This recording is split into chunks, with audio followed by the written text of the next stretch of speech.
வாங்க, எப்படி இருக்குங்க? நல்லா இருக்குங்களா? இன்றைக்கி அஸ்வின் சீக்ரெட் சமையலில் கருணக்கிழங்கு புளிக்குழம்பு வைக்க போகிறோங்க. கருணக்கிழங்கு புளிக்குழம்பு எப்படி சிம்பிளாக பண்ணலாம் பார்க்கலாமா? பாருங்கள், ஒரு கடாய் வச்சுருக்கிறேன். ஆயில் ஊற்றிக்கோங்க. நான் ஒரு 1/2 kg கருணக்கிழங்கு எடுத்துருக்கிறேன். என்ன கொஞ்சம் கடுகு போட்டுக்கோங்க. கடுகு பொரிஞ்சிச்சு, கொஞ்சம் வெந்தயம் போட்டுக்கோங்க. கூடவே நான் ஒரு 10 பல்லு பூண்டு தட்டி வச்சுக்கிறேன். அது போடுங்க.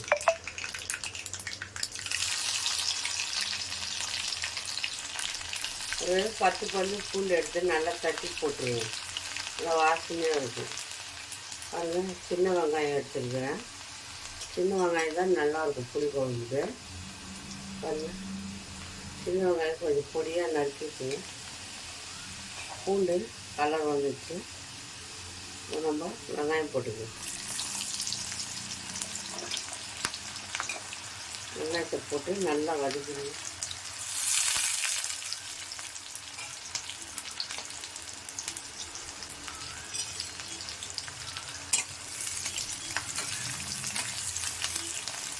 அதெல்லாம் சிம்பிளாக பண்ணால் டேஸ்ட்டாக இருக்கும். இந்த புளிக்குழம்பு நல்லா வெங்காயம் பூண்டு எல்லாம் வதங்கிட்டோம்.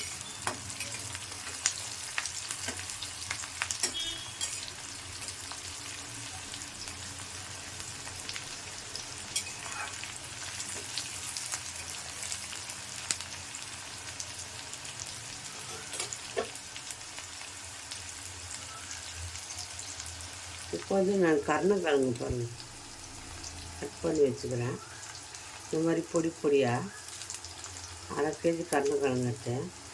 நான் பொடியாக நறுக்கி வச்சுக்கோங்க. வெங்காயம் வதங்கிச்சு, நம்ம கருணக்கிழங்கு போட்டுக்கிறோம். நல்லா எண்ணெயிலே போட்டு வச்சுருங்க.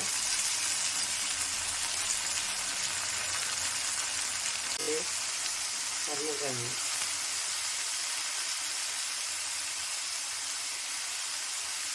தக்காளி எல்லாம் அப்புறம் போடணும். கலங்கு இது நல்லா ஃப்ரை ஆகும். அப்போ தான் குழம்பு டேஸ்டியாக இருக்கும்.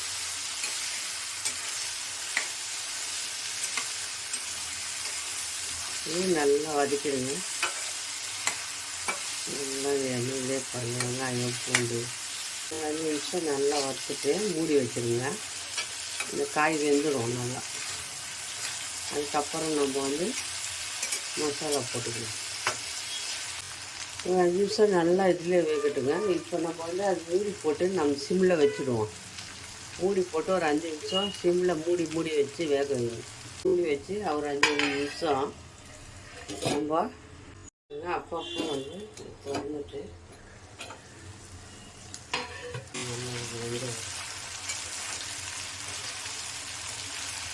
ஏன்னா புளி ஊற்றிட்டா தக்காளி போட்டால் அது வேகாது. இப்படி வச்சுக்கினா அது வெந்துடும் சாப்பிட்டா. பாருங்கள், கருணக்கிழங்கு நல்லா வதங்கிச்சு. தக்காளி 2 பொடியாக நறுக்கி வச்சுக்கிறேன், அதை போட்டுக்கோங்க. நல்லா போட்டு வதக்கிடுங்க. இது கூட உப்பு போட்டுக்கோங்க. தேவைக்கு உப்பு போட்டுக்கோங்க. பாருங்கள், 1/2 ஸ்பூன் மஞ்சள். தக்காளி எல்லாம் வதங்கி வரணும்.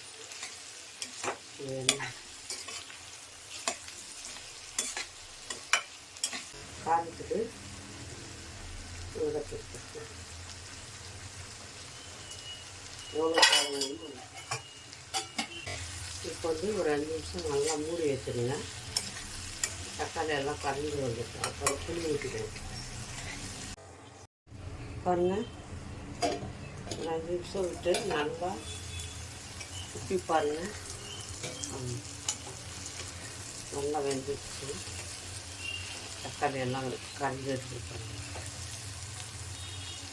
காய் பாருங்கள், வெளியே வந்துட்டு சரிங்களா?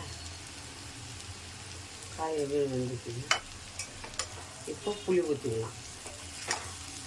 நான் ஒரு நெல்லிக்காய் சைஸ் புளியை கரைச்சி வச்சுக்கிறேன். அதை அப்படியே ஊற்றிக்குவோம்.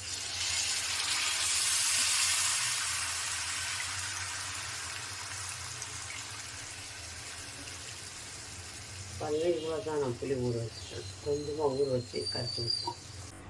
கொஞ்சமாக ஊற்றுக்க தண்ணி, ரொம்ப வேணும். அவ்வளோதான். நல்லா மூடி போட்டுருங்க, சிம்மில் வச்சுருங்க வேகட்டும். பாருங்கள், கருணக்கிழங்கு நல்லா வெந்துடுச்சு. நல்லா வெந்து போச்சு.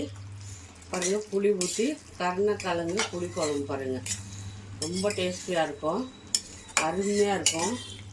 இந்த மாதிரி இந்த மெத்தடில் நீங்கள் கருணக்கிழங்கு குழம்பு செஞ்சு பாருங்கள் வீட்டில், ரொம்ப டேஸ்டியாக இருக்கும்.